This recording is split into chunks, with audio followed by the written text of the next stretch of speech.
Hello friends, thanks for tuning in. Today I will be reviewing the Moondrop Variations by Moondrop Labs. So, I bought these for $520 and the reason I did is because supposedly they are good in the mid-fi segment and I've been looking for a beater IEM.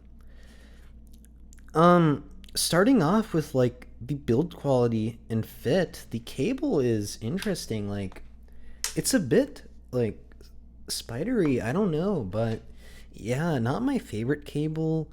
I'll talk more about the sound quality of the cable later, but for now, let's just talk about other parts of the build. So, we have like an interesting like gray shell and yeah, and here's the tip. So, yeah. I guess it's like too big though, like the nozzle is just way too big. I wish it was more narrow like other IEMs. It's just not a good fit. So, yeah, I don't know why the fit is so weird on this IEM. Like I wish it was better fitting even though it's like ergonomic here. It just is the tips and nozzle are too big, man. I don't know.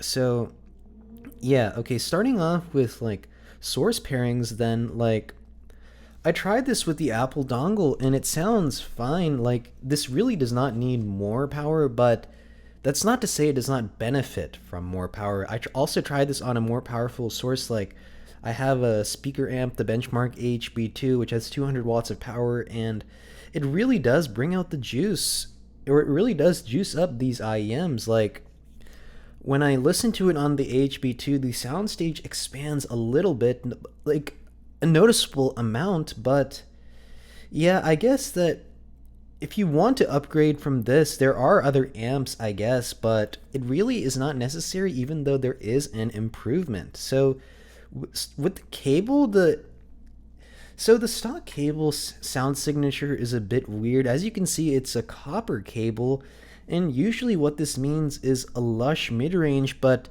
the treble won't be as sparkly. So I tried a silver cable and it did bring out the highs, but the mid-range became a little bit worse, but I don't know. I also tried a cloth cable and it did improve the bass and treble dynamics, but there was something still off about the mid-range. So that's why I think that, I don't know, for mid-range lovers like myself, this cable is a bit better, I think, than other options.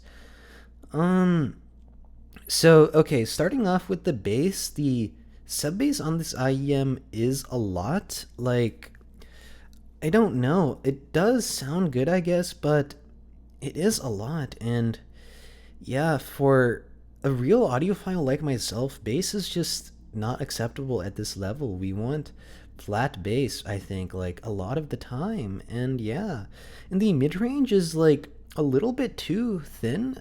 I think IEMs like the Campfire Andromeda have a more realistic mid range presentation. And I don't think that this IEM is really that realistic sounding in the mid range. There's just like something off about it. It's too thin sounding, I think that the mid range is like, I don't know, man, but it does sound pretty okay overall aside from that. And yeah, it does sound a little bit forward in the upper mid range, but I don't know, like top of the line IEMs like the U12T do have a more realistic lower mid-range and upper mid-range presentation than this IEM. Like, I don't know what is wrong with this thing. It's just not as good as the top of the line IEMs like the Unique Melody Mist Mark II and 64 Audio U12T. I mean, it is a mid-fi IEM though at the end of the day. It's a similar story with the treble, really. Like, it's there, but it just does not compete with top of the line IEMs like the Unique Melody Mist Mark II and 64 Audio U12T. It's just like, oh my god, man, what?